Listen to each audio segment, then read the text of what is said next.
Halo, perkenalkan saya Iza Mahendra dengan NPM 1210207 dari Universitas Swadaya Gunung Jati.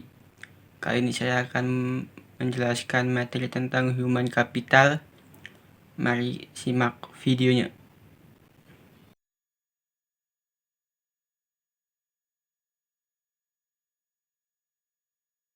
Istilah human capital pertama dikemukakan oleh seorang ekonom bernama Theodore Schull yang berpendapat bahwa peningkatan kesejahteraan pada perusahaan tidak tergantung pada tanah, peralatan, energi, sumber daya, tapi melainkan pada kompetensi pengetahuan dari pegawainya. Kemudian ia mendeskripsikan posisi human capital sebagai kemampuan sumber daya manusia yang diperoleh melalui investasi pada sumber daya manusia, yang mendeskripsikan bahwa human capital terdiri dari 4 hal, yaitu yang pertama kemampuan, yang kedua perilaku, yang ketiga usaha, yang keempat waktu, dan semuanya ini dimiliki dan dikendalikan sepenuhnya oleh pegawai. Untuk mendeskripsikan human capital sebagai kombinasi dari keempat faktor tersebut sebagai berikut. 1. Karakteristik atau sifat yang dibawa pada pekerjaan, misal inteligensi, energi, sikap positif, keandalan, dan komitmen. 2. Kemampuan seseorang untuk belajar, yaitu kecerdasan, imajinasi, kreatif, dan bakat. 3. Motivasi untuk berbagi informasi dan pengetahuan, yaitu semangat tim dan orientasi tujuan. Peran human capital itu ada 2. 1. Sebagai kunci keunggulan organisasi dan hubungan kompetensi karyawan dengan human capital. Kunci keunggulan organisasi terdiri dari 3 kelompok utama, yaitu yang pertama, aset finansial. Aset finansial itu seperti uang tunai dan surat berharga. Aset disebut financial capital.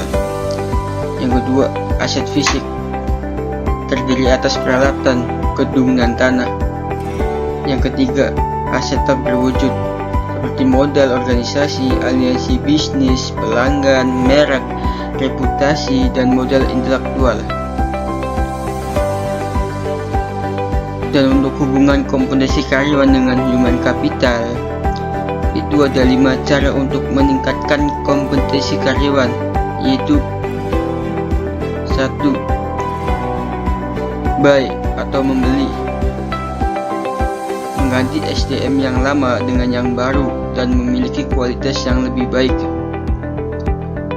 Build atau membangun, investasi dilakukan terhadap SDM untuk meningkatkan kualitasnya menjadi lebih baik. Borrow atau meminjam, penggunaan konsultan atau partner efektif memungkinkan berbagi pengetahuan dan desain kerja. Bounce atau melambung, perusahaan harus mengeluarkan karyawan yang bekerja di bawah standar. Dan yang terakhir adalah bid, mengikat karyawan jangan keluar merupakan tindakan kritis pada semua tingkatan.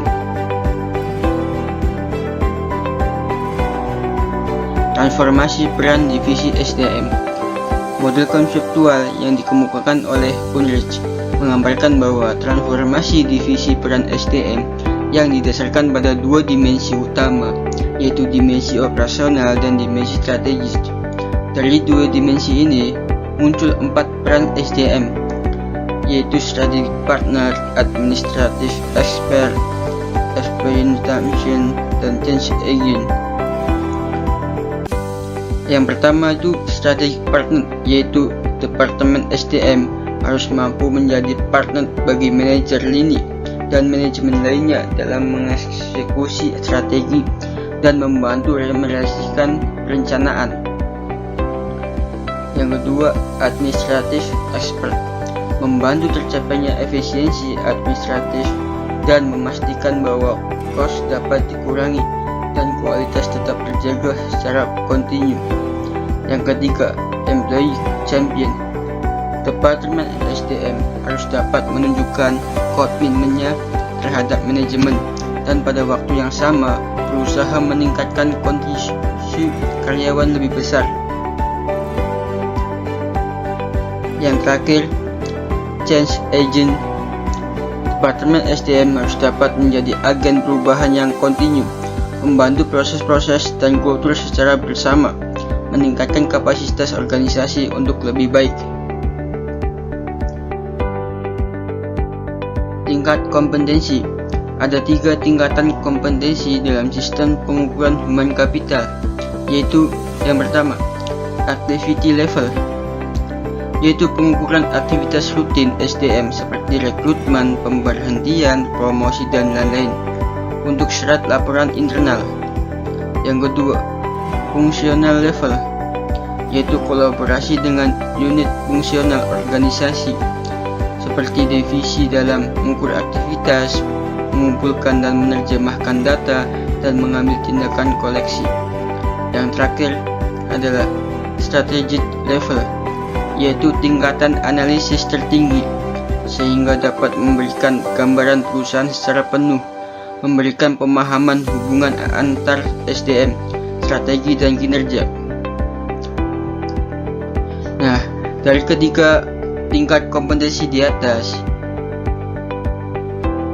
bisa diketahui bahwa bagaimana melakukan pengukuran nilai human capital pada ketiga tingkat tersebut, dimulai dari tingkat korporat dalam unit bisnis fungsional, tingkat rendah yaitu aktivitas dari divisi SDM untuk mengintegrasikan sistem pengukuran tersebut menjadi sistem yang kohesif, dan suatu jalur yang terdiri dari 3 tingkat, dan pada masing-masing tingkat terdapat aktivitas yang dapat diukur beserta hasilnya.